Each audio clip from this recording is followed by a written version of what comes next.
हा विषय एका वेगळ्या संदर्भामध्ये आणि एका वेगळ्या कालखंडाच्या परिप्रेक्षितामध्ये समजून घेण्याचा प्रयत्न करणार आहोत. मागच्या लेक्चरमध्ये आपण भारताचाच इतिहास, परंतु त्याचा मॉड्यूल, त्याचं युनिट हे वेगळं होतं. विशेषतः आणि हा संपूर्ण जो कालखंड आहे, की जो ब्लॉक 2 आहे, की ज्यामध्ये आपण 200 इसवी सन पूर्व 200 ते इसवी सन पूर्व 300 या कालखंडाचा इतिहास बघतो.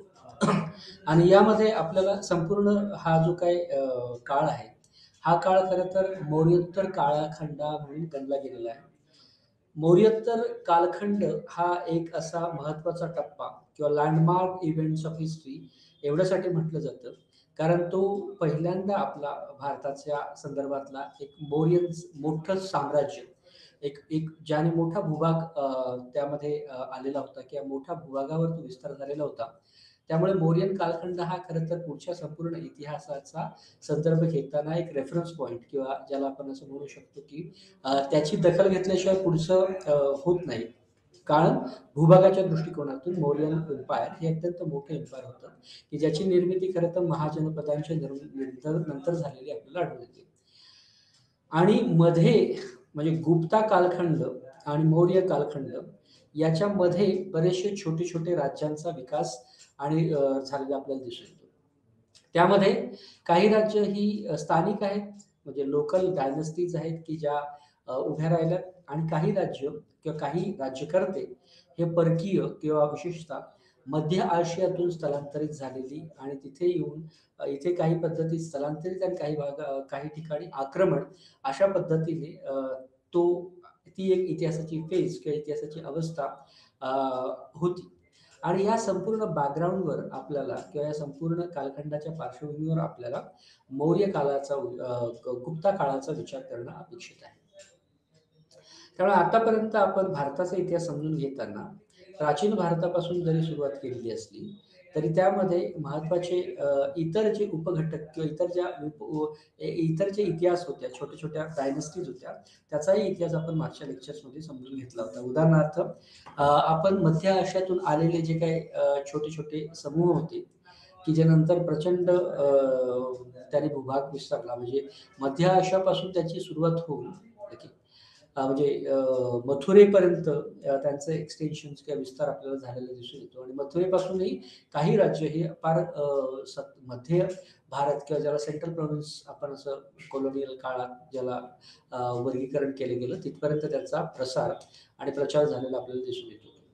आणि यामध्ये काय-काय आपण अभ्यासलं होतं, यामध्ये शक होतं, यामध्ये कुषाण होते, यामध्ये हूण होते, यामध्ये कण्व होते, ओके. इत्यादी संपूर्ण राज्यकर्ते या कालखंडामध्ये म्हणजे हा जो स्थित्यंतराचा कालखंड आहे, म्हणजे मौर्य साम्राज्य ते गुप्ता साम्राज्याच्या दरम्यानचा जो कालखंड आहे, की जे खरं तर गुप्ता कालखंडाची पार्श्वभूमी म्हणून ज्याला गणलं जाऊ शकतं किंवा ज्याला समजलं जाऊ शकतं. मौर्योत्तर कालखंडाच्या नंतर आणि गुप्ता कालखंडाच्या अगोदरचा जी अवस्था आहे, त्या अवस्थांमध्ये ही संपूर्ण राज्यव्यवस्था, हे संपूर्ण राज्यकर्ते आणि त्यांनी एका विशिष्ट पद्धतीने राबवलेल्या त्यांच्या अर्थव्यवस्था आणि प्रशासन याचा सांगोपांग विचार ऑलरेडी आपला झालेला आहे. आणि या संपूर्ण पार्श्वभूमीवर आपण गुप्ता कालखंडाचा म्हणजे गुप्ता हे सुद्धा एक महत्त्वाचं एम्पायर आहे, होतं आणि त्या एम्पायरचा किंवा त्या साम्राज्याचा आपल्याला अभ्यास करणं अपेक्षित आहे. याचा अर्थ हा जो स्थित्यंतराचा कालखंड होता, की ज्यामध्ये जे छोटे-छोटे राज्य, वेस्टर्न क्षेत्र, दख्खनमधले काही राज्य, कुशाण, इंडो-स्कायथियन, इंडो-पार्थियन इत्यादी नावाने जे ओळखले गेले आणि त्याचबरोबर इंडो-ग्रीक हे तशी काही छोटी राज्य नव्हती. ओके. परंतु या सगळ्यांचा जो भौगोलिक भूप्रदेश होता, तो ज्याला आपण उत्तर भारत किंवा उत्तर पश्चिमी भारत किंवा काही ठिकाणी ज्यामध्ये आर्यवर्त असं म्हटलं गेलं, तर तो असा उत्तरेतला भाग होता. आणि दक्षिणेमध्ये याच कालखंडामध्ये म्हणजे गुप्ता कालखंडाची जर पार्श्वभूमी आपल्याला समजून घ्यायची असेल, तर एकीकडे हा संपूर्ण भूभाग हा 2 कालखंडामध्ये आणि 2 राज्यव्यवस्थांमध्ये उभारलाय. भौगोलिक रचनामध्ये सुद्धा विभागलेला आपल्याला दिसून येतो. उत्तरेतला जो आर्यवर्त आणि दक्षिणेतला द्रविडियन लँड असा जो गणला गेला होता. तर उत्तरेमध्ये जी महत्त्वाची राज्यघराणी होती त्याचा आपण अभ्यास केला आणि दक्षिणेमध्ये त्याच कालखंडामध्ये म्हणजे याची पार्श्वभूमीच्या अंगाने म्हणजे समांतर कालखंड अशा अर्थाने नाही, परंतु गुप्तांच्या या सगळ्या संदर्भात जी काही महत्त्वाची राज्य होते दक्षिणेमध्ये, की जे अति दक्षिणेतले म्हणून गणले गेले, की ज्यामध्ये चेर, चोल, पांड्या इत्यादी होते. जसं मी म्हटलं, की मौर्य साम्राज्य हे विस्तारित आणि अत्यंत महत्त्वाचं असं साम्राज्य होतं. आणि त्यानंतर गुप्ता साम्राज्य सुद्धा ज्याने एक मोठा नावलौकिक मिळालं त्याच्या शौर्याच्या जोरावर आणि त्याच्या एका वेगळ्या पद्धतीच्या प्रशासकीय आणि इतर कामगिरीच्या जोरावर. परंतु यामध्ये जो स्थित्यंतराचा कालखंड आपण ज्याला म्हटला गेला, की जी गुप्ता कालखंडाची पार्श्वभूमी म्हणून आपण समजून घेणं अपेक्षित आहे. त्यामध्ये एक असं महत्त्वाचं राजघराणं होतं, की ज्याने म्हणजे मौर्य एवढं नाही आणि गुप्ता एवढं नाही, पण एक साइझेबल लँड्स त्याच्या अखत्यारीत आलेली होती. ते होतं सातवाहन कालखंड. ते सातवाहनाचं राज्य, की जे खरं तर पश्चिमी समुद्राच्या किंवा त्या समुद्र किनाऱ्यापासून पूर्व तटाकडचे जे किनारे आहेत तिथपर्यंत त्याचा संपूर्ण विस्तार होता. आणि मध्य प्रदेशच्या खालचा जो पट्टा आहे, तो संपूर्ण खरं तर त्यातले ते जे 3 अपवाद सोडले, चेर, चूल, पांड्या, तर उर्वरित संपूर्ण दक्षिण भारत हा सातवाहनांनी व्यापलेला आपल्याला दिसून येतो. त्यामुळे हा जो कालखंड होता, गुप्ता कालखंडच्या पार्श्वभूमीचा जो कालखंड आहे, तो खरं तर अशा वेगवेगळ्या छोट्या-छोट्या राज्यांनी तो तो व्हॅक्यूम किंवा ती स्पेस किंवा तो अवकाश भरून काढलेला आपल्याला दिसून येतो. त्याला एक अपवाद फक्त की सातवाहनाचा कालखंड किंवा सातवाहन हे सुद्धा एक एम्पायर म्हणून, साम्राज्य म्हणून गणलं गेलेलं आहे. ओके. त्यामुळे ही गुप्ता कालखंडाची पार्श्वभूमी समजून घेताना आपल्याला या सगळ्या बाबींचा नीट विचार किंवा सांगोपांग विचार करणं अपेक्षित आहे. त्यामुळे भारताचा इतिहास भाग 2 आणि त्यातला आपण महत्त्वाचा फोकस किंवा एक सगळ्यात जास्त भर आपण जी देणार आहोत, ती आहे गुप्तांच्या साम्राज्यावर किंवा गुप्ता कालखंडावर. आणि गुप्ता कालखंड हे मौर्य साम्राज्याच्या नंतरचं अत्यंत महत्त्वाचं साम्राज्य म्हणून गणलं गेलं आहे. ते त्याच्या विशिष्ट अशा वैशिष्ट्यामुळे आणि त्याच पद्धतीने ते साम्राज्य याच्यासाठी म्हटलं गेलं आहे कारण यांनी सुद्धा एक महत्त्वाचा भूभाग आणि मोठा भूभाग आपल्याला व्यापलेला दिसून येतो. त्यामुळे मौर्य साम्राज्याच्या नंतर जे महत्त्वाचं साम्राज्य उभं राहतं, ते आहे गुप्ता साम्राज्य. म्हणजे भौगोलिक दृष्टिकोनातून, त्याच्या विस्ताराच्या दृष्टिकोनातून आणि त्याचा जो एक मोठा आवाका आहे, बल्लाढ्यपणा आहे त्या राज्याचा, त्या अशा महत्त्वाच्या कॅरेक्टरिस्टिक्स किंवा अशा महत्त्वाच्या वैशिष्ट्यांच्या आधारे जर आपण तुलना करायची म्हटली, तर गुप्ता साम्राज्य हे म्हणजे मौर्य साम्राज्यासारखंच बल्लाढ्य किंवा त्या दृष्टीने जाणारं, उभं राहणारं आणि त्यामुळे विशिष्ट जी गुप्ता सम्राट आले होते, गुप्ता राजाधिराज सम्राट, महाराजाधिराज अशा ज्या पदव्या त्या काळात उभ्या राहिल्या होत्या, ते खरं तर या गुप्ता कालखंडाच्या सुबत्ता, त्याच्या ताकदी आणि त्याच्या शौर्य नेमकं काय आहे ते अधोरेखित करणाऱ्या प्रक्रिया म्हणून गणल्या गेल्या. त्यामुळे ब्लॉक 2 मध्ये आपण भारत समजून घेताना इसवी सन पूर्व 200 ते इसवी सन पूर्व 300 असा कालखंड समजून घेतोय आणि आज आपलं जे युनिट क्रमांक आहे ते आहे 6 गुप्तांचा उदय, त्यांच्या अर्थव्यवस्था, त्या काळातला समाजव्यवस्था आणि त्या काळातलं राजकारण. ओके. हे आपण यामध्ये समजून घेणं अपेक्षित आहे आणि हे समजून घेताना या गुप्ता साम्राज्याची जी पार्श्वभूमी आहे, म्हणजे ज्या पार्श्वभूमीवर हे साम्राज्य उभं राहिलं, तर तो एक संदर्भ आपण की ज्याचा एक ओझरता उल्लेख आताच्या विवेचनामध्ये किंवा आताच्या प्रस्तावनेमध्ये आलेला आहे. तो अजून जरा वेगळ्या पद्धतीने समजून घेणं आपल्याला अपेक्षित आहे. नंतरचा जो युनिट आहे की जे खरं तर आपण याच लेक्चरमध्ये त्याचा सामोपचार किंवा त्याला अकोमोडेट किंवा त्याचा तो समजून घेण्याचा प्रयत्न करणार आहे. ते उत्तर भारतातील गुप्तानंतरचं जे राज्य होते, जी विविध राज्य होती, ती नेमकी काय आणि त्याचं नेमकी काय स्थिती होती, त्याच्यावर सुद्धा प्रकाशझोत टाकणं अपेक्षित आहे. जसं की गुप्ता कालखंडाची पार्श्वभूमी समजून घेताना आपण मौर्योत्तर कालखंडामधल्या ज्या विविध छोट्या-छोट्या राज्यव्यवस्थांचा अभ्यास किंवा त्या राज्यव्यवस्थांची पार्श्वभूमी समजून घेणं गरजेची समजली होती. त्याच पद्धतीने गुप्ता कालखंडानंतरचे नंतर उदयास आलेले छोटे छोटे साम्राज्य किंवा विकेंद्रित असली जी राज्य आहेत, त्याचा अभ्यास करणं याच्यामध्ये अपेक्षित आहे. त्यामुळे आपण गुप्ता कालखंडाची अर्थव्यवस्था, समाज आणि राजकारण हे समजून घेणार आहोत. तर मुळात हा इतर जे लेक्चरचे पॅटर्न्स किंवा संरचना आहे त्याच पद्धतीने आपण हा गुप्ता कालखंडाचा पॅटर्न किंवा लेक्चर सुद्धा समजून घेणं अपेक्षित आहे, की ज्यामध्ये आपण जवळजवळ 9 प्रकारचे उपशीर्षक गुप्ता कालखंड समजून घेताना किंवा गुप्ता कालखंडाचा शीर्षकाचे इतर 9 उपशीर्षक आपण समजून घेणं अपेक्षित आहे, की ज्याच्यातून आपल्याला या गुप्तांच्या संदर्भातल्या किंवा गुप्ता कालखंडाच्या, गुप्ता साम्राज्याच्या इतिहासावर प्रकाशझोत टाकणं शक्य होईल. तर याचा मुळात म्हणजे गुप्ता कालखंडाचा काही ओघवते उल्लेख किंवा काही आपल्यालाही एक वेगळा इतिहास, की जो पब्लिक मेमरीचा भाग आहे किंवा लोकस्मृतीचा इतिहास म्हणून सुद्धा गणला जातो. तर कारण आणि त्या भारताच्या अत्यंत प्राचीन परंपराचा गौरवशाली इतिहास म्हणून सुद्धा जो गणला गेला. त्यामध्ये एक वेगळ्या पद्धतीचं हिंदू राजांचा गौरव करणारा हा कालखंड आणि हिंदू राज्यव्यवस्थेचा एक वेगळा प्रगतीपथ दाखवणारा कालखंड म्हणून सुद्धा गणला गेला.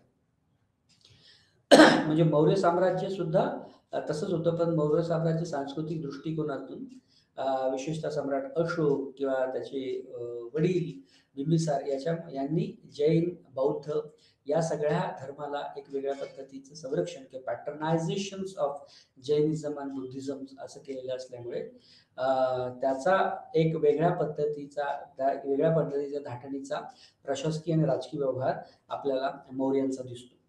पण गुप्ता कालखंड किंवा गुप्ता काळ हा एक वेगळ्या पद्धतीच्या हिंदू साम्राज्याचा किंवा हिंदू राज्यव्यवस्थेचा कालखंड आपल्याला अधोरेखित होतो. तो केवळ समुद्रगुप्त आणि इतर एक महत्वाचे जे काही गुप्त शासक या काळात उदयाला आले, तर त्याच्यामुळे आपल्याला दिसून येतो. त्यामुळे नेमकी या लेखाचे किंवा नेमके या कालखंडाचे ज्या कालखंडाला आपण समजून घेतोय त्याची नेमकी वैशिष्ट्ये काय, म्हणजे गुप्ता काळ आपण कोणत्या वैशिष्ट्याच्या आधारे समजून घेणार आहोत, तर ते वैशिष्ट्य समजून घेणं हे एक उपशीर्षक आपल्या या गुप्ता कालखंडाचं राहील. त्याच पद्धतीने जो भौगोलिक, राजकीय आणि ऐतिहासिक पार्श्वभूमी आहे गुप्ता कालखंडाची, ती पार्श्वभूमी समजून घेणं हे सुद्धा एक महत्वाचं लक्ष आपलं हा धडा समजून घेताना आहे.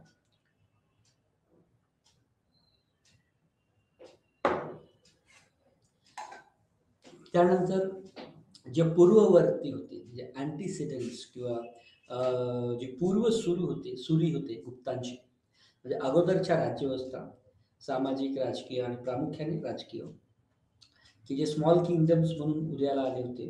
ओके. आणि ते विभाजित होते, म्हणजे खरं तर ते साम्राज्य म्हणून नव्हते, तर त्या डायनस्टीज होत्या, म्हणजे छोट्या राज्यव्यवस्था होत्या, की त्याचा आपण इतिहास किंवा त्याची पार्श्वभूमी याच्यामध्ये समजून घेणं अपेक्षित आहे. जसं की त्याचा काही उल्लेख आपण केलाच, इंडो पार्थियन, इंडो स्कायथियन, की ज्याला आपण इतर भाषेमध्ये शक, कुशाण, हून, कणव वगैरे वगैरे म्हणतो. तर त्या सगळे आणि काही स्थानिक राज्यव्यवस्था, की ज्यामध्ये क्षत्रप, उत्तरी क्षत्रप, पश्चिमी क्षत्रप, सातवाहनाचा कालखंड, अतिदक्षिणेतल्या एका वेगळ्या पद्धतीच्या राज्यव्यवस्थांचा कालखंड, की जो आपण चेर, चोला, पंड्या इत्यादी पद्धतीने समजून घेण्याचा प्रयत्न केला होता. तर हे सगळे पूर्ववर्ती म्हणून समजले जातात. पूर्ववर्तीच्या पेक्षाही जर समजा त्याचं थीमॅटिक अनालिसिस करायचं असलं, तर हे सगळे स्मॉल किंगडम्सचा भाग होतो, किंवा ह्या सगळे एक स्मॉल किंगडम्स म्हणून ओळखले जातात. त्यामुळे गुप्तांचे पूर्ववर्ती म्हणून ह्या सगळ्यांची नोंद आपल्याला करता येऊ शकते, किंवा जे मौर्योत्तर राज्यव्यवस्था होत्या त्या संपूर्ण राज्यव्यवस्था ह्या गुप्तांच्या पूर्ववर्ती किंवा पूर्वसुरी म्हणून त्याची गणना नक्कीच केली जाऊ शकते. त्यानंतरचं आपलं जे गुप्ता कालखंड समजून घेण्याचं आणि गुप्ता साम्राज्य समजून घेणारं महत्वाचं मापक आहे किंवा टायटल आहे किंवा उपशीर्षक आहे, ते आहे प्रशासन व्यवस्था. म्हणजे कोणतीही प्रशासन व्यवस्था ही किती सबळ आहे ही त्याच्यावर त्या राज्यव्यवस्थेचा काळ आणि त्याची क्षमता ठरते. आणि त्यामुळे खरं तर प्रशासन हे विविध पद्धतीने त्याचं वर्गीकरण करता येतं. म्हणजे अंतर्गत प्रशासन, अ, पर परराष्ट्र धोरणाच्या अंगाचं असलेलं प्रशासन, न्यायिक प्रशासन आणि इतर पद्धतीने सामाजिक संदर्भातले असलेले जे काही इतर गोष्टी किंवा इंडिकेटर्स असतात, त्या सगळ्या प्रशासनाच्या विशेषतः महसूल आणि त्याच्या अर्थव्यवस्थेच्या संदर्भातल्या काही गोष्टीसुद्धा या प्रशासकीय बाबींच्या असू शकतात. म्हणजे नितळ किंवा निव्वळ अर्थव्यवस्था समजून घेणं हा वेगळा भाग आणि आर्थिक दृष्टिकोनातून किंवा त्या अर्थव्यवस्था हाताळणाऱ्या प्रशासकीय ज्या काही गोष्टी होत्या, गरजा होत्या, त्या वेगळ्या. तर ह्या दोन्हींचा अभ्यास आपल्याला याच्या उपशीर्षकामध्ये करणं अपेक्षित आहे. त्यामुळे गुप्ता हे जर साम्राज्य होतं, तर त्याची प्रशासन व्यवस्था ही सुद्धा एका वेगळ्या पद्धतीच्या धाटणीवर उभी होती आणि ती फार सक्षम अशी प्रशासन व्यवस्था होती. आणि त्यामुळे खरं तर या हिंदू गुप्त कालखंडाला एक वेगळ्या पद्धतीचा गौरव प्राप्त झालेला आहे. एका बाजूला जे काही महत्त्वाचे लढवय्ये होते किंवा त्या साम्राज्याचे सैनिक होते, ते त्याच्यावर हा एक गुप्त कालखंडाचा डोलारा उभा होता आणि दुसरं प्रशासन आणि अर्थव्यवस्थांवर याचा डोलारा उभा होता. म्हणजे खरं म्हटलं तर कुठल्याही राज्यकर्त्यांसाठी किंवा राज्यव्यवस्थेसाठी त्याचं प्रशासन, त्याचं सैन्य आणि त्या संदर्भातली अर्थव्यवस्था हे त्या राज्याला साम्राज्यामध्ये रूपांतरित करण्याच्या क्षमता असणारे महत्त्वाचे वैशिष्ट्ये किंवा इंडिकेटर्स असतात. तर त्यामुळे आपण गुप्ता कालखंडाचं प्रशासन हे नेमकं कुठल्या अर्थाने लोकाभिमुख होतं, नव्हतं, त्यामध्ये कुठल्या पद्धतीच्या उणिवा होत्या, हे समजून घेणं अपेक्षित आहे. त्याचबरोबर सैन्य म्हणजे कुठल्याही राज्यकर्त्याच्या यशा-अपयशामध्ये सैन्याचा अत्यंत मोठा भर किंवा त्याचा सहभाग असतो. सैन्याच्या खरं तर क्षमतांचं मूल्यांकन केल्याशिवाय किंवा क्षमता जर कुठल्या सैन्यामध्ये नसतील, तर ते राज्य किंवा ती राज्यव्यवस्था ही साम्राज्यामध्ये रूपांतरित होऊ शकत नाही. त्यामुळे जी साम्राज्य आपण झाली, विशेषतः मौर्यन साम्राज्य, गुप्ता साम्राज्य, काही पद्धतीने जी छोटी साम्राज्य होती अति दक्षिणेकडली, चेर, चोला, पंड्या, यातल्या काही राज्यव्यवस्थांकडे त्यांची स्वतःची स्टँडिंग आर्मी किंवा तैनाती सैन्य होतं. त्यामुळे या सैन्याचा कारभार किंवा कुठल्याही राज्यव्यवस्थेमध्ये सैन्य हे त्या भूप्रदेशाला संरक्षित करण्याचं, त्या राजाला संरक्षित करण्याचं आणि इतर भूभाग व्यापण्याचं किंवा आपला इतिहास किंवा भूगोल विस्तारण्याचं काम खरं तर या सैन्य व्यवस्थेकडे असलेलं आपल्याला दिसून येतं. तर तशाच पद्धतीच्या एक महत्त्वाचं बळ या गुप्ता कालखंडाला त्याच्या एक वेगळ्या पद्धतीच्या असलेल्या सैन्य बळामुळे किंवा सैन्यामुळे मिळालेलं आपल्याला दिसून येतं. त्यामुळे तिसरं जे महत्त्वाचं इंडिकेटर किंवा उपशीर्षक आहे हा धडा समजून घेताना, ते गुप्ता कालखंडाची अर्थव्यवस्था. त्यामुळे गुप्त कालखंडाची अर्थव्यवस्थेचे नेमके काय-काय मापक होती, इंडिकेटर्स होती. त्या अर्थव्यवस्थांचा किंवा त्या अर्थव्यवस्थांमध्ये महसूल गोळा करण्याच्या पद्धती काय होत्या? कुठले असे अधिकारी होते, की जे आर्थिक प्रशासनाचा भाग होते? ओके. आणि ही अर्थव्यवस्था नेमकी गुप्ता कालखंडाला सोयीची ठरली, की काय नेमकं? तर त्यामुळे ती अर्थव्यवस्था ही समजून घेणे हे सुद्धा या धड्याचं एक महत्त्वाचं वैशिष्ट्य आहे. आणि ती 7वा महत्त्वाचा जे उपशीर्षक आहे, ते या कालखंडातला समाज. म्हणजे या कालखंडाला किंवा प्राचीन भारतातल्या अशा काही महत्त्वाच्या साम्राज्यांमुळे खरं तर भारताच्या संदर्भात म्हणजे त्यातल्या आर्थिक सुबत्तेमुळे, त्यातल्या सामाजिक संरक्षण देण्याच्या वृत्तीमुळे आणि आर्थिक सुबत्तेमुळे भारत हा सोने की चिडिया असं जो म्हटला गेला, तो त्यासाठी जे वेगवेगळे साम्राज्यांनी भर घातली, तो गौरव प्राप्त करून घेण्यासाठी त्यातलं महत्त्वाचं एक म्हणजे गुप्त साम्राज्य, की ज्याच्यामुळे ती सुबत्ता म्हणजे प्राचीन भारतातल्या हिंदू साम्राज्याची या राज्यांकडे असलेली जी सुबत्ता होती, ती सुबत्ता खरं तर हा गौरव प्राप्त करून घेण्यासाठी प्राप्त ठरली किंवा मग त्याने एक महत्त्वाचा रोल प्ले केलेला आपल्याला दिसून येतो. त्यामुळे तो जो समाज होता, म्हणजे खरं तर संपूर्ण प्राचीन भारताचा किंवा आतापर्यंतच्या भारताच्या इतिहासामध्ये सामाजिक संरचना ज्या आहेत, त्या अत्यंत डॉमिनंट किंवा अत्यंत प्रगल्भ आणि बळकट अशा ठरलेल्या आहेत. आणि तेच खरं तर इथल्या सगळ्या ऐतिहासिक कालखंडाचं आणि इथल्या समाज रचनाचा एक अविभाज्य असा भाग झालेला आहे. त्या समाज व्यवस्था काही पद्धतीने काही ठिकाणी, काही प्रदेशामध्ये, काही राजवटीमध्ये जाचक होत्या, काही ठिकाणी स्थैर्य होत्या, काही ठिकाणी अत्यंत वेगळ्या फॉर्ममध्ये. म्हणजे उदाहरणार्थ जाती व्यवस्था ही जन्माधारित काही ठिकाणी आढळते, तर काही ठिकाणी स्तरीकरण किंवा वर्ग म्हणून किंवा श्रमाचं विभाजन म्हणून ती आढळते. आणि या महत्त्वाच्या वैशिष्ट्यावर, सामाजिक वैशिष्ट्यावर आपल्याला त्या काळाचा समाज समजून घेता येऊ शकतो. त्यामुळे समाज समजून घेताना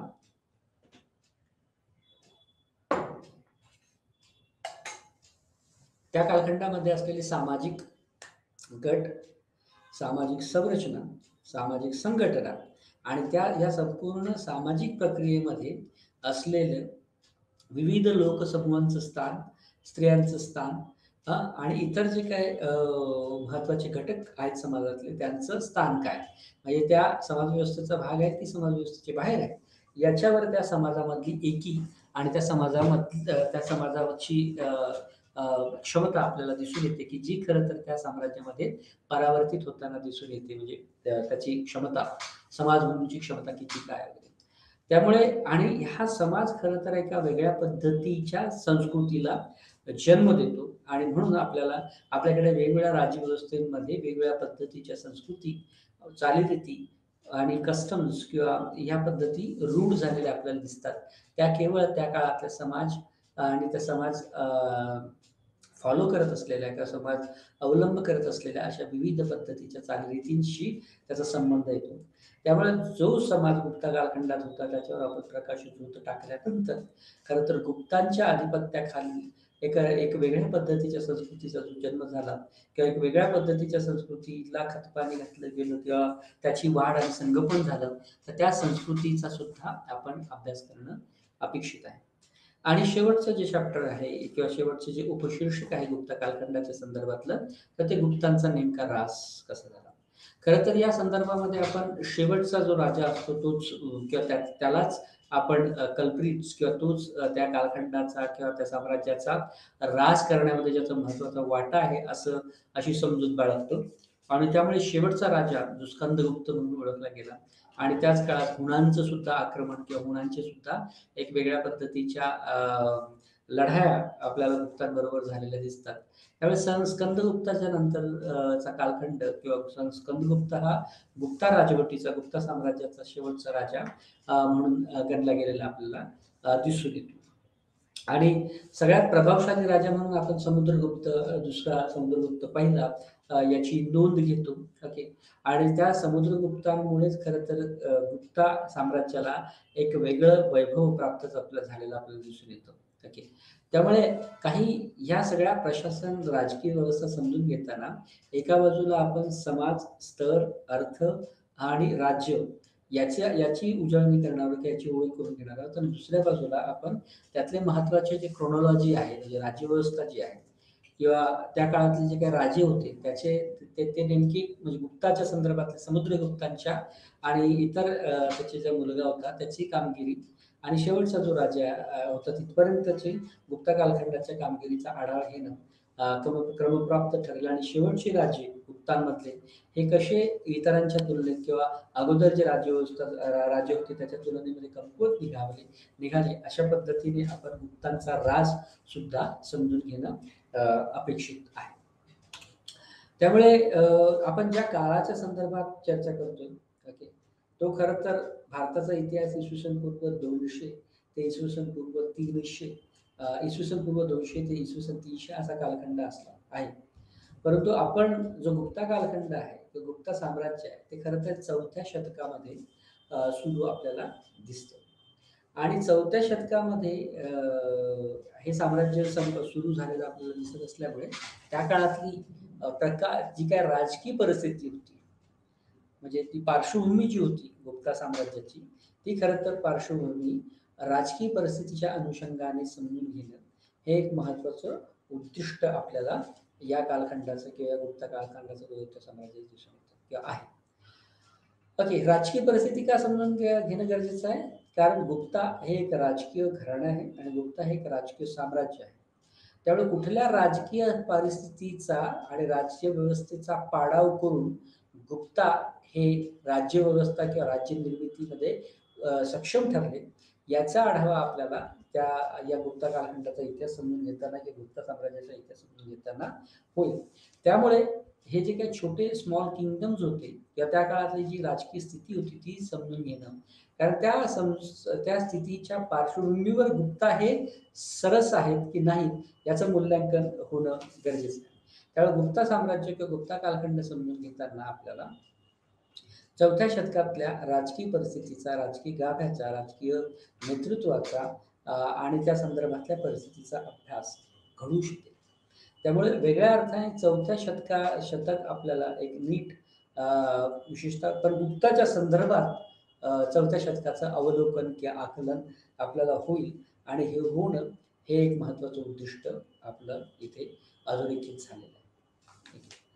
त्याचबरोबर गुप्ता हे एक राजकीय साम्राज्य आहे, राजकीय घराणं आहे आणि की ज्याने काही लोकाभूमिक निर्णय घेण्याचा प्रयत्न केला आणि त्याद्वारे गुप्तांचा विस्तार किंवा साम्राज्याचा विस्तार आपल्याला होताना आपल्याला दिसतो. काही ठिकाणी तो विस्तार लोकाभूमिक धोरणामुळे असतो, तर काही ठिकाणी तो जबरदस्तीने किंवा आक्रमण करून इतर भूभाग पादाक्रांत करणे या क्रमवारीतून घडतो. परंतु गुप्ता साम्राज्य समजून घेताना आपल्याला यातून नेमका गुप्ता साम्राज्याचा विस्तार कसा झाला आणि कोणकोणत्या भूप्रदेशामध्ये झाला, त्यासाठी कोणते फॅक्टर्स महत्त्वाचे ठरले, याचा सांगोपांग विचार करून किंवा त्याची समज आपली विकसित होईल. त्याच पद्धतीने काही गोष्टींचं एकत्रीकरण आपल्याला दिसून येतं किंवा काही घराण्यांचे एक वेगळ्या पद्धतीचे राजकीय संबंध, मित्रत्वाचे आणि काही संदर्भात नाते संदर्भ सुद्धा आपल्याला संबंध सुद्धा एस्टॅब्लिश झालेले आपल्याला दिसून येतात की ज्याच्यामुळे गुप्ता साम्राज्याच्या एकत्रीकरणाच्या प्रक्रियेला एक हातभार लागलेला आपल्याला दिसून येतो.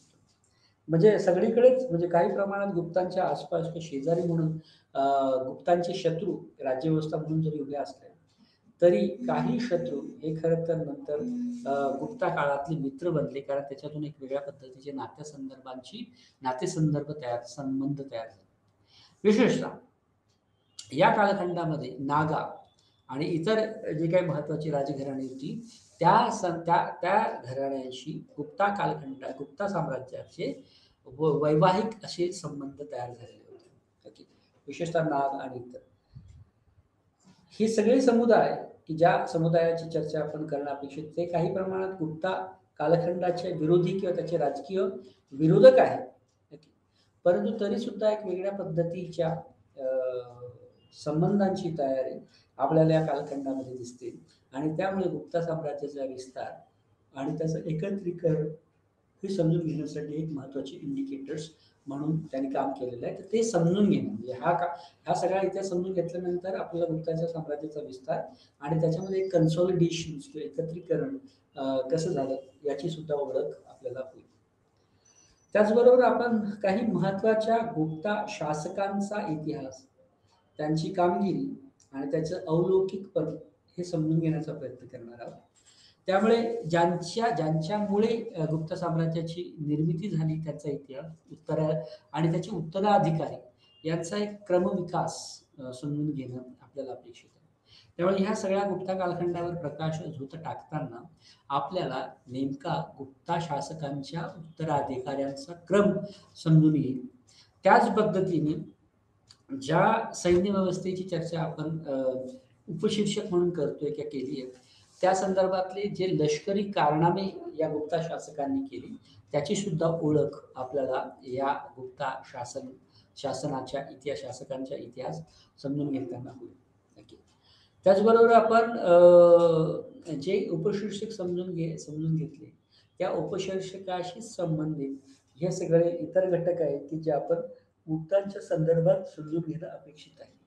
त्यामध्ये आपण गुप्ता कालखंडाचं प्रशासन किंवा गुप्तांच्या आधिपत्याखालील असलेलं प्रशासन, गुप्तांची अर्थव्यवस्था, गुप्त काळातलाची समाजव्यवस्था आणि संस्कृती इत्यादी गोष्टींचा अभ्यास केल्यानंतर किंवा इत्यादी गोष्टी समजून घेतल्यानंतर नेमका गुप्ता कालखंडाचा ऱ्हास इतिहास आपण समजून घेणार आहोत. त्यामुळे गुप्तांचा ऱ्हास कसा झाला हा सुद्धा एक महत्त्वाचा पैलू या व्याख्यानाचा आहे. आणि इन नटशेल किंवा थोडक्यात ह्या सगळ्या गोष्टी समूह करायच्या म्हटलं तर हा धडा समजून घेताना आपल्याला 4थ्या शतकाची राजकीय पार्श्वभूमी आणि राजकीय परिस्थितीचं अवलोकन होईल. हे एक महत्त्वाचं उद्दिष्ट याच्यामध्ये अधोरेखित केलेलं आहे की गृहीत धरलेलं आहे. गुप्त साम्राज्यांचा विस्तार ज्या ज्या भूप्रदेशावर झाला त्या भूप्रदेशाची ओळख आणि त्याचं एकत्रीकरणाची प्रक्रिया याच्यावर एक प्रकाशझोत टाकणं हे अपेक्षित आहे. गुप्ताच्या नेतृत्वाखालचं प्रशासन, अर्थव्यवस्था, समाज आणि संस्कृती समजून घेतली जाऊ शकते हे एक महत्त्वाचं उद्दिष्ट आहे. आणि गुप्ता कालखंडातले महत्त्वाचे राजे आणि त्यांचा क्रम हा आपल्याला समजून घेता येऊ शकेल. हे एक काही महत्त्वाचे इंडिकेटर किंवा वैशिष्ट्ये ठेवलेली आहेत गुप्ता साम्राज्य किंवा गुप्ता कालखंड समजून घेताना.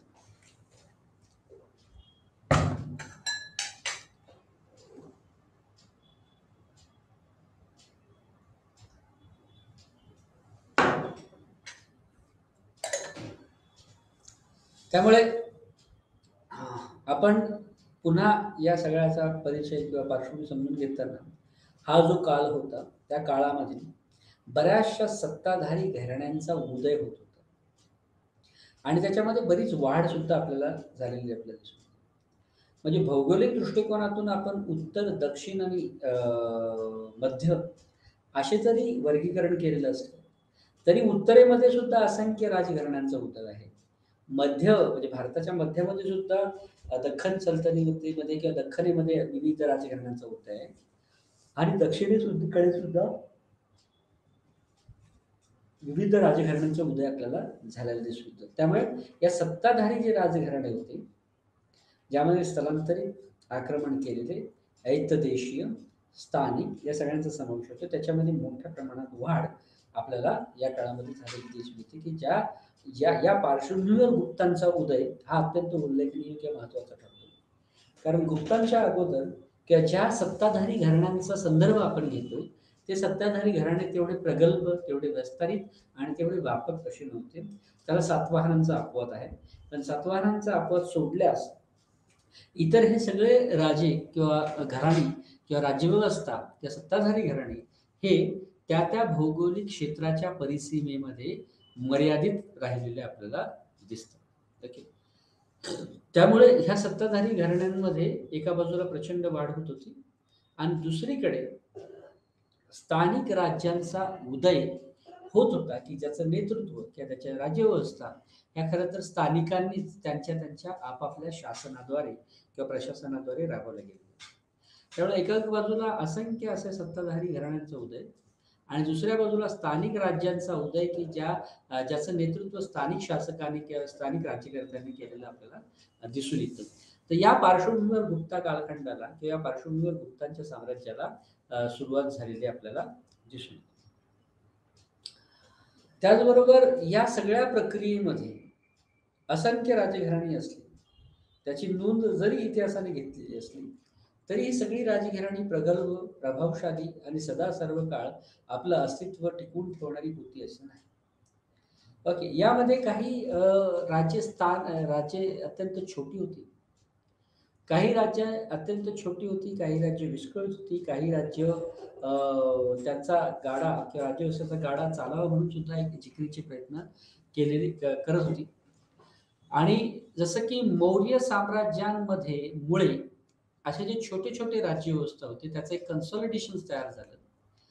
जे महाजनपदा जे 16 महाजनपदा जी होती त्याचा एक वेगळ्या पद्धतीने एकत्रीकरण आपल्याला झालेलं दिसून येतं आणि मौर्य साम्राज्याच्या अखत्यारीत तो संपूर्ण भूप्रदेश त्याच्या नेतृत्वामध्ये मौर्यांच्या नेतृत्वामध्ये जसा आला तसंच गुप्ताचं जे राज्य होतं ती संरचना म्हणून अत्यंत मोठं किंवा प्रगल्भ, प्रभावशाली असं होतं.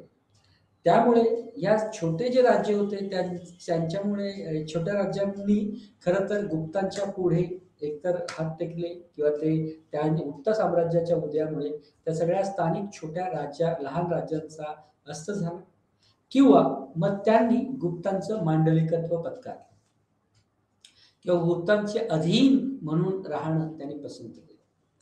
त्यामुळे ही गुप्ता कालखंडाचा उदय खरं तर हे मोठ्या राज्य संरचना निर्मितीची प्रक्रिया म्हणून सुद्धा गणलं गेलं, की ज्यांनी स्थानिक किंवा छोट्या राज्यव्यवस्थांना एक वेगळ्या पद्धतीने संकटात आणलं किंवा ते लयास गेले.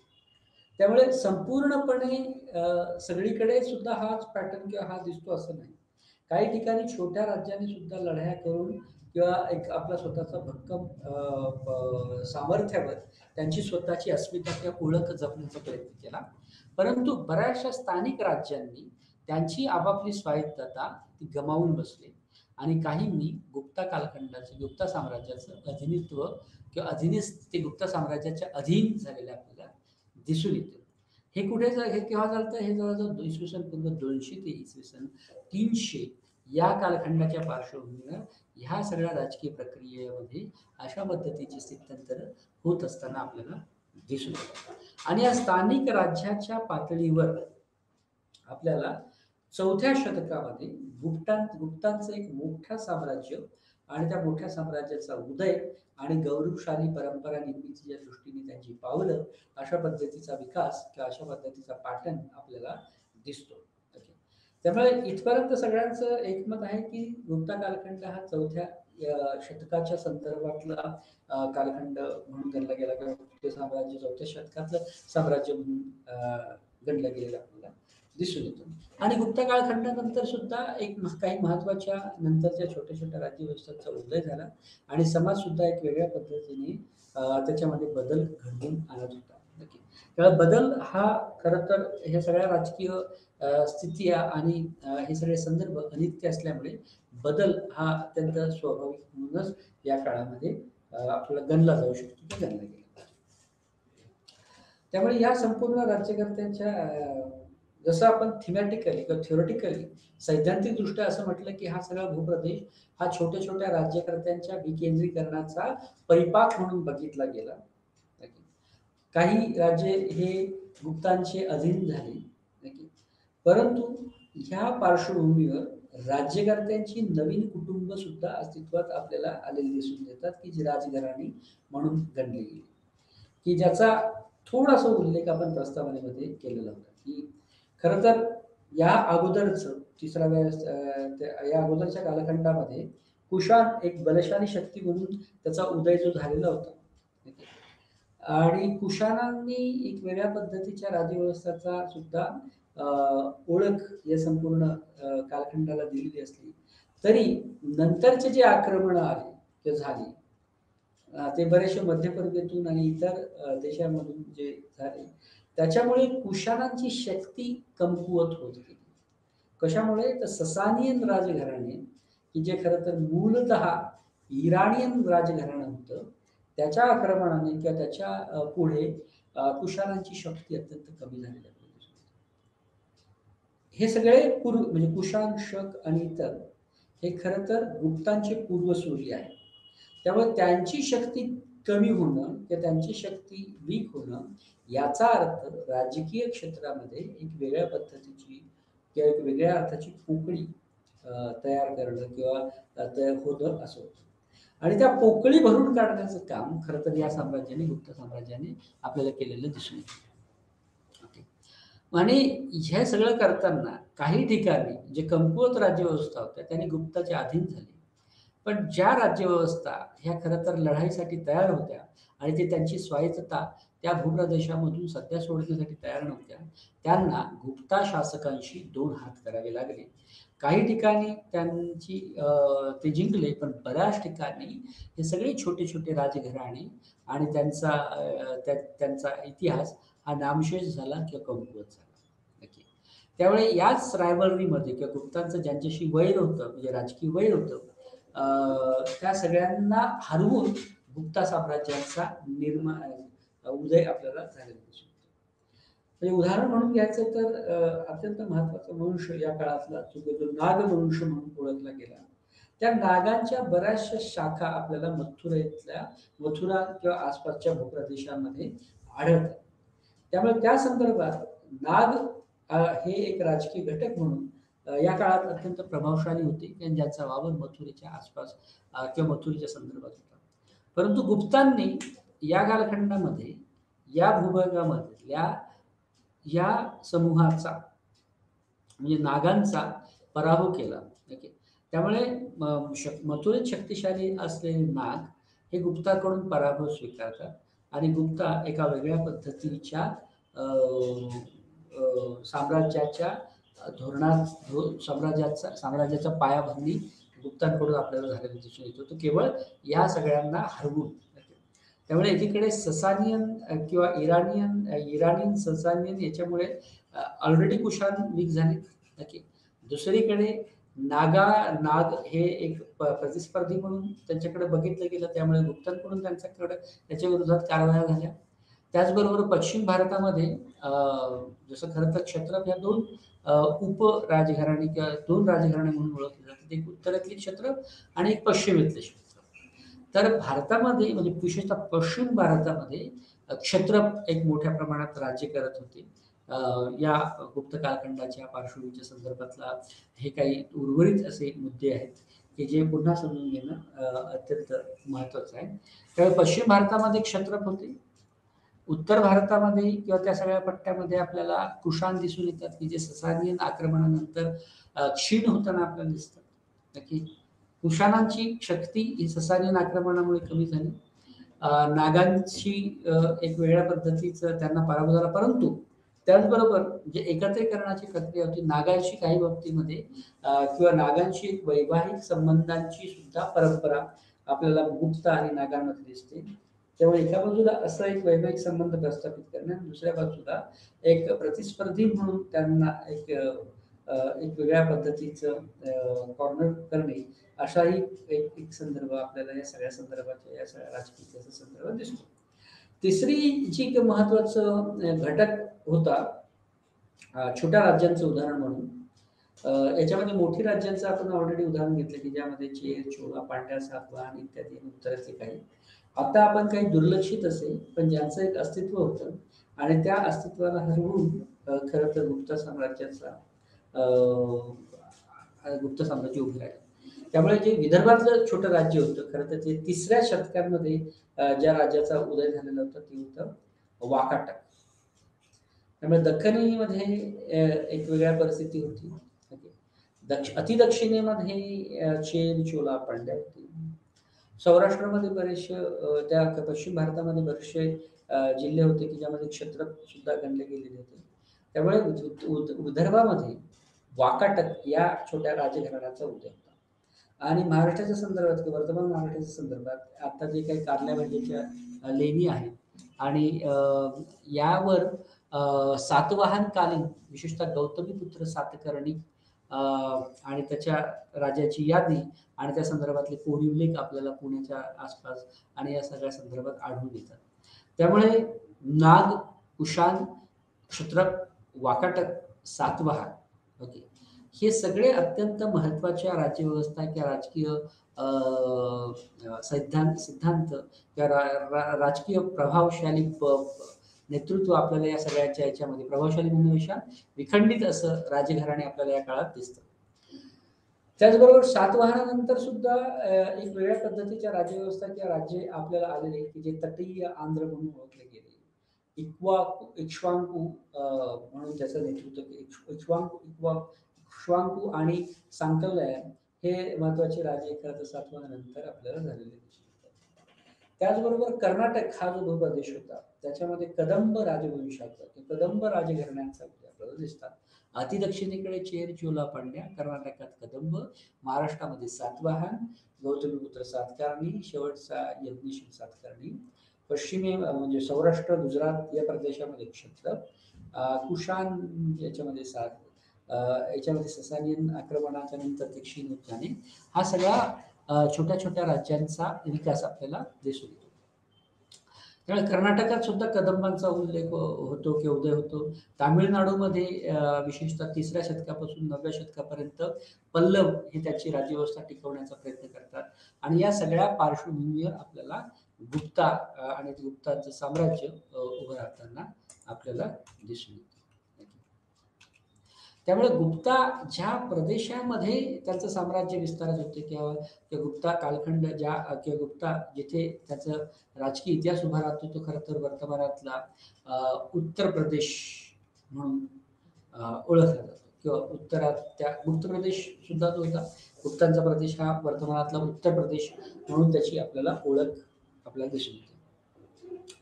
आता गुप्ता कालखंड समजून घेताना आपल्याला बऱ्याचशा पुराणांचा दाखला मिळतो की ज्याच्यामध्ये काही इतिहास विषयक लेखन आपल्याला सापडतात. प्रशस्तीपर लेख आढळतात, शिलालेख आढळतात, आर्किओलॉजिकल म्हणजे पुरातत्वीय आणि संदर्भीय साधनिक ह्या सगळ्यांचा उल्लेख या सगळ्यांची मदत आपल्याला गुप्ता कालखंडाचा इतिहास लिहिताना किंवा गुप्ता कालखंड समजून घेताना होतो. म्हणजे या संदर्भामध्ये जर समजा अत्यंत कॉन्क्रीट असं उदाहरण द्यायचं झालं तर समुद्रगुप्ताच्या कालखंडातला अलाहाबादचा म्हणजे ज्याला आता प्रयागराज आपण असं म्हणतो, तो अलाहाबादचा स्तंभ किंवा तिथला जो काही शिलालेख आहे तो एक वेगळ्या पद्धतीची माहिती आपल्याला दिसतो. त्यामुळे अलाहाबाद इथला स्तंभ किंवा पिलर्स इन्स्क्रिप्शन ज्याला आपण म्हणू शकतो, तर ते इन्स्क्रिप्शन समुद्रगुप्ताच्या काळातलं अलाहाबाद इन्स्क्रिप्शन्स म्हणून ओळखलं गेलं. तर ते अलाहाबाद इन्स्क्रिप्शन्स हे गुप्ताच्या कालखंडावर प्रकाश घेऊन टाकणारं एक महत्वाचं प्राथमिक साधन म्हणून गणलं गेलं. त्यामुळे एका बाजूला इन्स्क्रिप्शन्स आहेत, पिलर्स आहेत, शिलालेख आहेत, दुसऱ्या बाजूला पुराण आहेत काही म्हणजे विष्णू पुराण आणि इतर महत्वाचे पुराण जे आहेत त्याच्यामध्ये सुद्धा गुप्त प्रदेशाचे म्हणजे उत्तर प्रदेशाचे आर्यवर्ताचे वर्णन आपल्याला दिसतं. खरं तर शिलालेख आणि पुरातत्व शास्त्रीय संदर्भ याच्यातून आपल्याला गुप्ता कालखंडाची जी माहिती मिळते त्याच्यातूनच आपण गुप्तांचा कालखंड अधोरेखित करण्यामध्ये यशस्वी झालो. कारण शिलालेख आणि पुरातत्वीय साहित्यावरून संशोधनाच्या या सगळ्या संसाधनांवरून आपल्याला असं दिसतं की गुप्ताचा कालखंड हे 4थं शतक होतं. त्यामुळे 4थ्या शतक म्हणजे या सगळ्या संदर्भांमध्ये या साहित्याच्या संदर्भात इतिहास लेखनाच्या संदर्भाच्या साहित्यामध्ये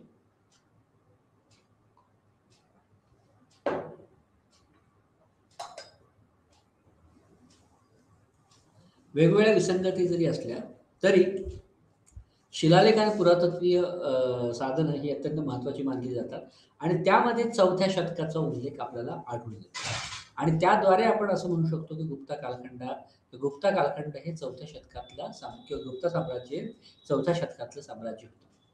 त्यामुळे 4थ्या शतक हा कालखंड निर्धारित करण्यासाठी आपल्याला शिलालेख आणि पुरातत्वशास्त्रीय माहितीचा आधार उपलब्ध होतो. पौराणिक माहिती आहे, पुराण आहेत काही, इतर धर्मग्रंथ आहेत की ज्यामध्ये सुद्धा गौरवपर लेख गुप्त साम्राज्याच्या संदर्भात किंवा गुप्त शासकांच्या संदर्भात आपल्याला दिसतात. विशेषतः या सगळ्या संदर्भावरूनच आपल्याला अशी माहिती मिळते की चंद्रगुप्त हा जो एक महत्वाचा गुप्त शासक होता त्याच्या अगोदर श्रीगुप्त आणि घटोत्कच याचं राज्य होतं. किंवा आपल्याला दुसरं जो एक महत्वाचा स्रोत आहे की जो इसवी सन 319 ते 20 या कालखंडातील हा कालखंड आहे की जो गुप्त समंत म्हणून ओळखला जातो. त्यामुळे हे जे काही शास्त्रीय लिखित आणि अलिखित साधन आहे त्याच्यावरून आपल्याला श्रीगुप्ताची माहिती मिळते, घटोत्कचाची माहिती मिळते आणि गुप्त समंताची माहिती मिळते. त्याचबरोबर विष्णू पुराण जे आहे ते विष्णू पुराण सुद्धा एक वेगळ्या पद्धतीचे तपशील गुप्ता शासनाच्या संदर्भातले आपल्याला देताना दिसतात. त्याचबरोबर गुप्ता कालखंडामध्ये काही सोन्याची नाणी म्हणजे कॉइन्स हे सुद्धा एक महत्वाचं इतिहासाचं साधन म्हणून गणलं गेलं. त्या सोन्याची नाणी आपल्याला गुप्त कालखंडा म्हणजे चंद्रगुप्त आणि इतर जे काही गुप्त राजे होते विशेषतः त्याच्यामध्ये वैवाहिक युती किंवा मॅट्रिमोनियल अलायन्सेस आपल्याला दिसतात. म्हणजे गुप्ताच्या शासनामध्ये आपल्याला त्यांचं नागा हे जे होते त्या नागवंशाशी नागराजवटीशी सुद्धा वैवाहिक किंवा मॅट्रिमोनियल अलायन्सेस होते आणि इतर जे शेजारील राज्य होते त्याच्याशी मॅट्रिमोनियल अलायन्सेस आपल्याला दिसते. त्यामुळे पहिला चंद्रगुप्त पहिला आणि लिच्छवी याचे सुद्धा आपल्याला संबंध आणि काही ठिकाणी लग्न संबंध आपल्याला दिसून येतात. त्यामुळे ह्या एका बाजूला सोन्याचे नाणी सुद्धा आपल्याला गुप्त साम्राज्याच्या संदर्भात प्रकाशझोत टाकतात आणि दुसऱ्या बाजूला आपल्याला एक वेगळ्या पद्धतीची माहिती त्याच्या मॅट्रिमोनियल अलायन्सेस बद्दल सोन्याच्या नाण्यावरून दिसते. तर या कालखंडामधले किंवा हा जो याला याला इन्स्क्रिप्शन्स असं म्हटलं जातं की जो अलाहाबादची प्रशस्ती किंवा अलाहाबाद इन्स्क्रिप्शन म्हणून ज्याची ओळख आहे, तर ते तुम्ही फोटोमध्ये बघू शकता. समुद्रगुप्ताचा कालखंडाच्या संदर्भात किंवा समुद्रगुप्ताच्या कालखंडावर महत्वाचा प्रकाशझोत आणि इतर गुप्त शासकांच्या संदर्भात सुद्धा प्रकाशझोत आपल्याला हे अलाहाबाद इन्स्क्रिप्शन किंवा अलाहाबाद प्रशस्ती टाकताना दिसते. त्यामुळे ही जी अलाहाबादची प्रशस्ती आहे खरं तर ती दरबारी जो कवी होता गुप्त शासकांच्या कालखंडामधला तो होता हरिसेन. ओके, त्यांनी रचलेली ही प्रशस्ती किंवा गौरवपर प्रशस्ती म्हणजे एखाद्याबद्दल गौरव उद्गार काढणे. त्यामुळे समुद्रगुप्त आणि गुप्त शासकांबद्दल गौरव उद्गार ज्या अलाहाबाद प्रशस्तीमध्ये ज्याचा फोटो तुम्ही बघू शकता, तो खरं तर हरिसेन की जो दरबारी कवी म्हणून ओळखला गेला गुप्त शासकाच्या काळामध्ये, त्यांनी ती रचलेली आहे. त्यामुळे या प्रशस्तीच्या आधारे आपल्याला समुद्रगुप्ताच्या कामगिरीवर सुद्धा महत्वाची माहिती मिळते आणि त्याचा कालखंड जो होता 335 ते 75 इसवी सन याची माहिती आपल्याला या प्रशस्तीवरून दिसते. त्याचबरोबर त्या समुद्रगुप्ताचे व्यक्तिगत कॅरेक्टरिस्टिक्स किंवा व्यक्तिगत वैशिष्ट्य की समुद्रगुप्त हा एक विलक्षण राजा, विलक्षण व्यक्ती म्हणून जो ओळखला गेला, त्या सगळ्याची किंवा ह्या सगळ्या ज्या गोष्टी आहेत त्याची पुष्टी हे खरं तर अलाहाबाद प्रशस्ती आणि इतर प्राथमिक साधनं आपल्याला करतात. त्याचबरोबर आपल्याला या सगळ्या प्रशस्तीमधून आणि इतर साधनांमधून अशी माहिती मिळते की समुद्रगुप्ताचं जे धोरण होतं ते आक्रमक असं धोरण होतं. त्याच्या राज्यविस्ताराचं, राज्य टिकवण्याचं आणि राज्य संरक्षण करण्याचं. आणि त्या आक्रमक धोरणाचा परिपाक म्हणून खरं तर इतर त्या काळातल्या महत्वाच्या राजघराण्यांशी समुद्रगुप्तांच्या लढाया झालेल्या दिसून येतात आणि त्याच्यातून समुद्रगुप्तांनी गुप्त साम्राज्याचा विस्तार आणि आणखी केलेला आपल्याला दिसून येतो. म्हणजे उदाहरणार्थ या समुद्रगुप्तांनी उत्तर भारतातले महत्वाचे जे राजे होते त्यांचा पराभव केला. आर्यवर्त हा जो भूप्रदेश होता त्या आर्यवर्तांमधले महत्वाचे ओळखले गेलेले जे राजे होते त्यांचा सुद्धा आपल्याला पराभव केलेला दिसून येतो. म्हणजे त्यामध्ये आर्यवर्तांच्या राजांचा उल्लेख जर आपल्याला करायचा म्हटलं तर अच्युत राजे की जे अहिच्छत्र म्हणून ओळखले जातात. नागसेन नागवंशाच्या संदर्भातले की जे ग्वाल्हेर या प्रदेशामध्ये त्यांचं राज्य होतं. कोटा किंवा कुलजाचे शासक किंवा कुलजा शासक की जे कोटा भूप्रदेशामध्ये होते किंवा पूर्व पंजाब आणि दिल्लीतील काही राजघराण्यांचे कुटुंब किंवा राजघराणी या सगळ्यांचा खरं तर गुप्त शासकांनी पराभव केलेला आहे. त्यामुळे आर्यवर्तातल्या महत्वाच्या 3 राजघराण्यांच्या विरोधात गुप्ता विजयी झालेले आहेत. आणि उत्तर भारतामध्ये त्या काळात असलेले जे विशिष्ट छोटे छोटे साम्राज्य होते की ज्यामध्ये रुद्रदाम, मतिला, नागदत्त, चंद्रवर्मा, गणपती नागा, नागसेना, अच्युता, नंदी, बालवर्मन ही जी काही महत्वाची राजघराणी होती त्यांचा सुद्धा पराभव या विशिष्ट समुद्रगुप्ताने केलेला आहे. अशाच पद्धतीने दक्षिणेतल्या विशेषतः दख्खन आणि दक्षिणेतल्या जवळजवळ 12 राजघराण्यांचा किंवा राजकीय व्यवस्थांचा पराभव समुद्रगुप्त आणि किंवा गुप्त शासकांनी आपल्याला केलेला आपल्याला दिसून येतो. त्यामुळे या सगळ्यांच्या महत्वाचा म्हणजे ज्याचा पाया या साम्राज्याचा म्हणजे कर्तबगारी शासक म्हणून समुद्रगुप्ताने घातला, त्याच पद्धतीने त्यांचा मुलगा चंद्रगुप्त दुसरा त्याने त्या साम्राज्याचा कळस गाठला असं म्हटलं जातं. त्यामुळे चंद्रगुप्त दुसरा हा सुद्धा एक महत्वाचा बलशाली राजा म्हणून ओळखला जातो. आणि ह्या चंद्रगुप्ताच्या कालखंडामध्ये म्हणजे विशेषतः 375 ते 414 हा कार्यकाळ चंद्रगुप्त दुसरा याचा कार्यकाळ म्हणून ओळखला जातो. तर याने नागवंशाशी किंवा नाग राजघराण्याशी वैवाहिक संबंध आणि इतर मुत्सद्देगिरीचे संबंध प्रस्थापित केलेले आपल्याला दिसून येतात.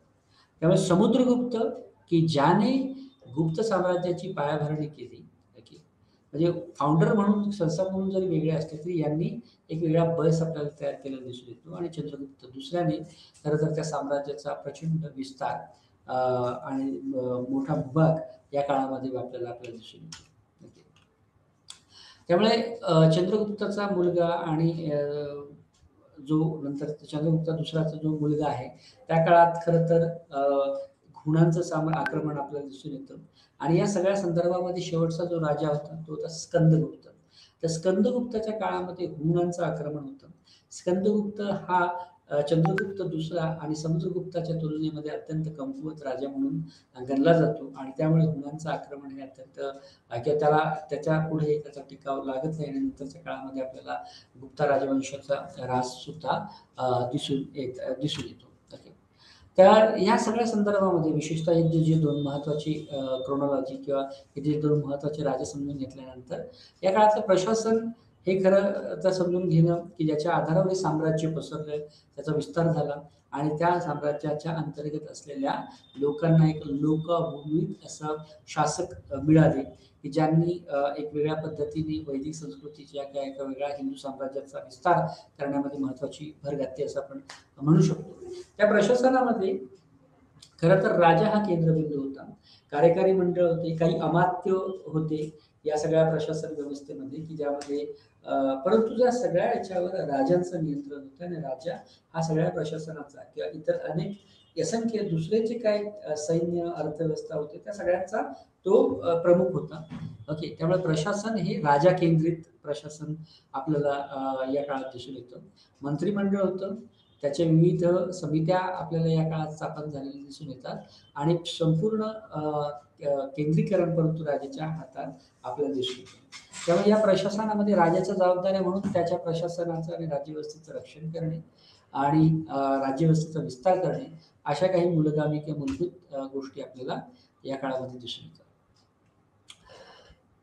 सैन्य म्हणून सुद्धा एक वेगळ्या पद्धतीच्या बलाढ्य असं सैन्य आपल्याला या काळात गुप्ता राज्यव्यवस्थेच्या किंवा शासन व्यवस्थेमध्ये आपल्याला दिसून येतात. तसं अति दक्षिणेकडच्या काही राज्यव्यवस्थेने तैनाती सैन्य किंवा स्टँडिंग आर्मी अशी उभी केली होती.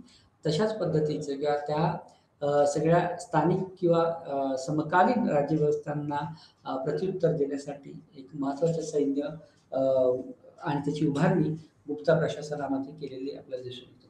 आणि याच्यामध्ये एक वेगळ्या पद्धतीचे धार्मिक गौरवीकरणाच्या प्रक्रिया सुद्धा आपल्याला दिसून येतात. त्याच पद्धतीने हे सैन्य खरं तर पेड सैन्य म्हणून सुद्धा गणलं गेलं. या सैन्यांना म्हणजे इतर याच्या अगोदर सैन्यांना विशेषतः मुलकी किंवा जमिनीचे अधिकार देण्यात येऊन त्यांच्या सेवेच्या बदल्यात देण्यात यायचे. परंतु इथे बऱ्याचशा सैन्यांना त्यांचं वेतन सुद्धा चालू केलेलं आपल्याला दिसून येतं. त्याचबरोबर प्रशासन आणि सैन्य आणि या सगळ्याच्या संदर्भात काही दंड अधिकारी की जे सैन्यामध्ये आणि इतर पद्धतीच्या व्यवस्थेमध्ये शिक्षा देण्याचं काम करायचे त्यांना दंड अधिकारी म्हणून गणलं गेलं होतं. समाजव्यवस्था म्हणून जर आपण बघितलं तर या काळातल्या समाजव्यवस्था ही सुद्धा एक महत्त्वाचा गाभा आहे या साम्राज्याला समजून घेताना. परंतु खरं तर वैदिक आणि उत्तर वैदिक कालखंडाचा छटा आपल्याला या काळातल्या समाजव्यवस्थांवर दिसून येते. त्यामुळे जात व्यवस्था आणि इतर पद्धतीने प्रिस्टली क्लास किंवा पुरोहितांचं वर्चस्व गुप्ता कालखंडामध्ये आपल्याला दिसून येतं आणि विशेषतः गुप्तांचे जे चरित्र हर्षचरित्र म्हणून ओळखले जातात त्यामध्ये आपल्याला गुप्ता कालखंडाच्या समाजव्यवस्था आणि गुप्ता कालखंडाच्या प्रशासन आणि इतर महत्त्वाच्या वैशिष्ट्यांवर हर्षचरित्र या बायोग्राफिकल किंवा ऐतिहासिक चरित्रामध्ये की जो हर्ष किंवा या गुप्ता कालखंडाच्या शासकांचंच चरित्र म्हणून जो गणलं गेलं होतं त्याच्यावर या समाजव्यवस्थांवर प्रकाशझोत आपल्याला पडलेला दिसून येतो. पण प्रामुख्याने जो आर्यभट्ट किंवा उत्तर भारतातला सामाजिक ढाचा होता, सामाजिक संरचना होता, त्याच्या छटा आपल्याला समाजामध्ये दिसतात. त्यामुळे समाजामध्ये वर्गीकरण आहे, समाजामध्ये वर्ण आहेत आणि वेगळ्या पद्धतीच्या डिव्हिजन ऑफ लेबरचं मिश्रण सुद्धा आपल्याला या कालखंडाच्या संदर्भात दिसून येतं. या गुप्ता साम्राज्याचा थोडा त्रोटक इतिहास किंवा एक आउटलाईन किंवा ब्रीफ आयडिया दिल्यानंतर आज आपण